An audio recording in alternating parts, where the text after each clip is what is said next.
Do you remember when we all thought it was real?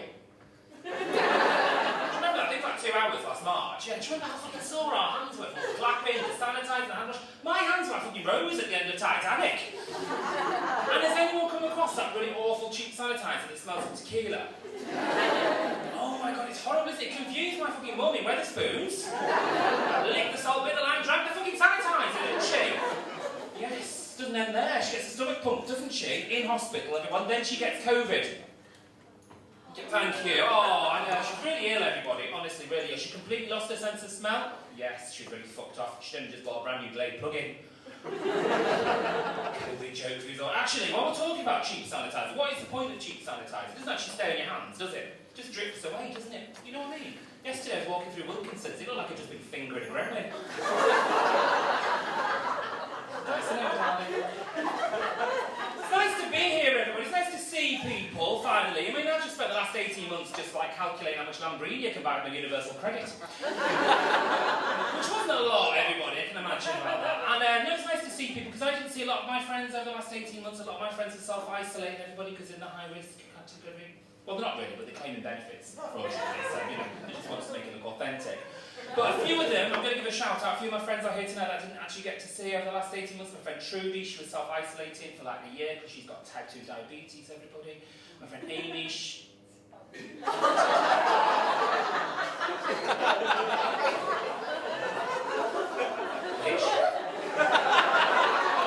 that you, Trudy? You remember Ribbon now, my dolls? It's a good job these people are made up, isn't it? That's been very offended. Right, my friend Amy, she was self-isolated for 18 months because she's got type 2 diabetes, do not laugh. My friend Trudy, self-isolated for a year because she's had a kidney transplant in 2012. My friend Tammy, she's been self-isolated for like 5 or 6 years because everybody fucking hates her. Listen, I like coming to this gig actually because I live in London, everybody. I live in Chelsea. Like very fucking posh in Chelsea, everybody. Even our local ketamine dealer wears chinos and a cravat. Beautiful. Obviously, I'm not originally from Chelsea, but one from Manchester. Sounds like getting heckled by Gollum there. To Greg's love. No, listen, I don't want to say I've become a snob since I moved to the Royal Borough of Chelsea and Kensington. I was in Manchester though for my mum's birthday the week. She took me to a cafe for a traditional Manchester breakfast, which I'm not bothered.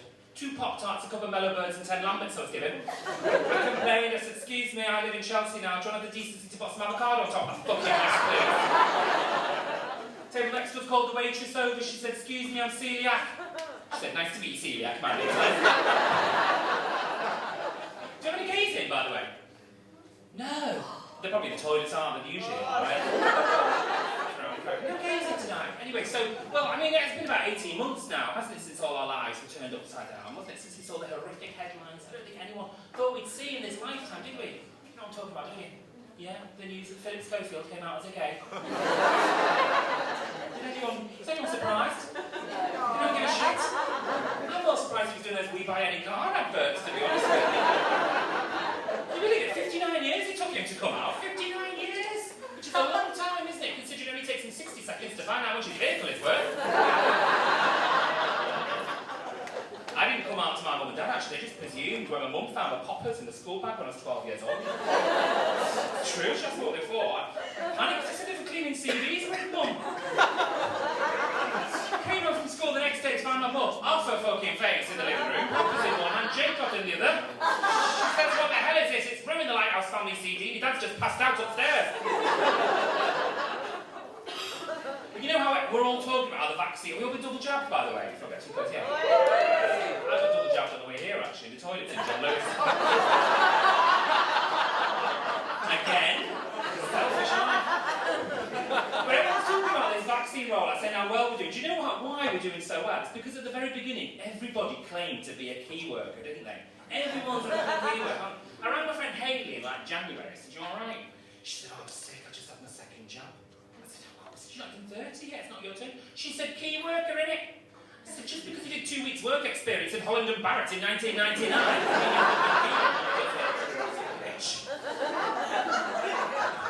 And do you remember that period of time when you weren't allowed into people's houses, what we were all doing anyway? No? Do you remember that? Everyone was really naughty doing it anyway. Well, one night my fat friend came round, right? drugs all night. Honestly, she'd been taking smack. She'd been awake for like 5 days, so she looked a bastard. She'd been taking ecstasy, smack, cocaine, ketamine. I said to her, "You gonna have the vaccine?" No. "I like to know what's going in my body," she said. I said, "No, you don't. You only go to breaks, you ask them to surprise you." I tell you what else had a lovely lockdown, Boris Johnson, didn't he? He had a nice time, didn't he? He went on holiday, decorated his living room, he's had about 15 more children. How many more children does that man need? I mean, honestly, there's probably people in this room tonight that don't even know that their dad is Boris Johnson. We're all going to see you, aren't we, in a special edition of Long Lost Family with Davina McCall, the news that no one wants to hear, aren't they? It'll be like the whole PPI scandal again, won't we? We'll get this horrible robotic, automated nuisance calls, aren't we? Hello. Did your mum have sex with Boris Johnson? You could join millions of people who've paid thousands of pounds by successfully proving to be one of Boris Johnson's unwanted bastard babies. That'd be horrible, wouldn't it, eh? So, what else was I going to say? Well, I used to be cabin crew, everybody. Yeah, I know. You look a bit surprised, you know, again, I used to be cabin crew. A lot of my friends still are cabin crew now, or hookers now that the pandemic's not. No, that's fine, it means we can go out midweek. Something I learned when I was cabin crew, you have to do very, very intense training courses cabin crew. It's like 6 weeks, honestly. 5 of those weeks just learning how to sell mini chairs and scratch cards. Well, right, so this is a fact that I learned when I was doing my training. You know, when on a plane, do you fly, or are you more of a caravan person?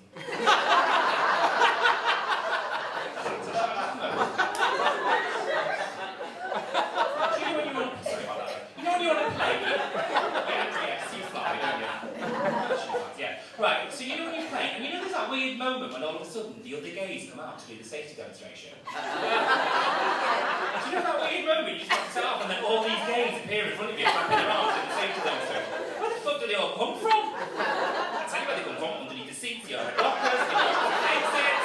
Thousands of gays flapping their arms around doing the safety demonstration, don't they? Let me tell you something else. Most of those gays don't even work for the airline, they just love coming along and doing the safety demonstration. Right, anyway, so you know the brace position that sorry, no, you know the brace position. You know the brace position that head gay teaches you how to do, yeah? Do you want to just do it? And what's your name, sorry? Laura. Laura, yeah, hand over head, head between legs. In between your own legs, please, Laura. You've been doing all this time. The brace position was never actually designed for your benefit, right? The brace position was designed to protect your teeth, so that if you do crash on land, it can be identified from your dental records. Laura, not much point of doing that on an EasyJet flight, so most of those passengers don't even have their own teeth, do they?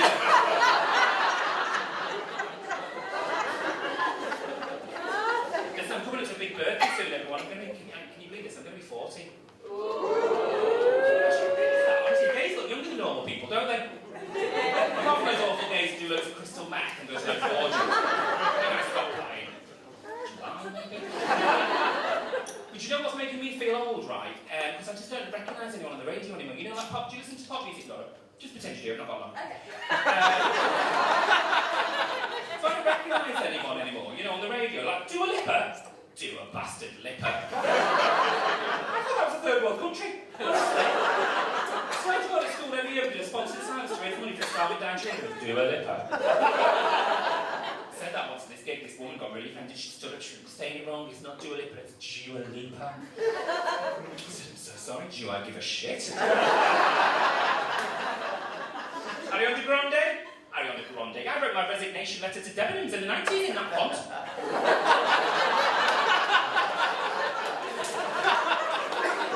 A few weeks ago, I found out Justin Bieber wasn't actually a lesbian. Watching the Brits with my mum, she says, I hope the bin bag man wins something. She went the rat and bone man, didn't she? She gets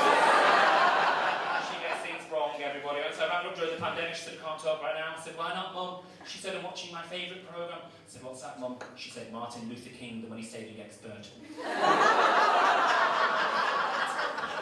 Well, didn't she? Oh, man, listen, my time is nearly up, everybody. Can you believe it? I'm going to have to go. You don't care, do you? Look at you. You're my friend, because I said you weren't going to caravans. A little bit. Oh. Today. There's some lovely caravans these days. I'm sure you have a lovely time in North Wales. Treat yourself. What are you drinking? I noticed your glass is empty as well. Oh, Malbec, everybody. She's fucking classy, that caravan, isn't she? But you drink that on a tea-stain mug, usually. Anyway, listen, I am going to have to go, unfortunately, but I'll end on some good news. So, me and my boyfriend did get engaged during...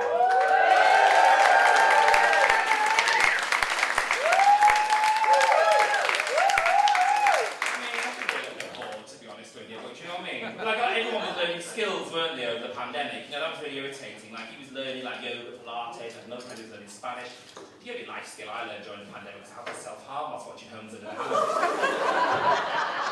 Very good at it, but... Anyway, so we did get engaged, and we also got ourselves a little dog together. Yes. He's a little gluten-free Shih Tzu. And they say dogs are like their owners, don't they? Little Billy's just like me. He's got big googly eyes, he's very independent, and when he sees strangers at the park for the first time, he goes straight for the anal hole. Guys, you've been lovely. My name is Russell Arathoon.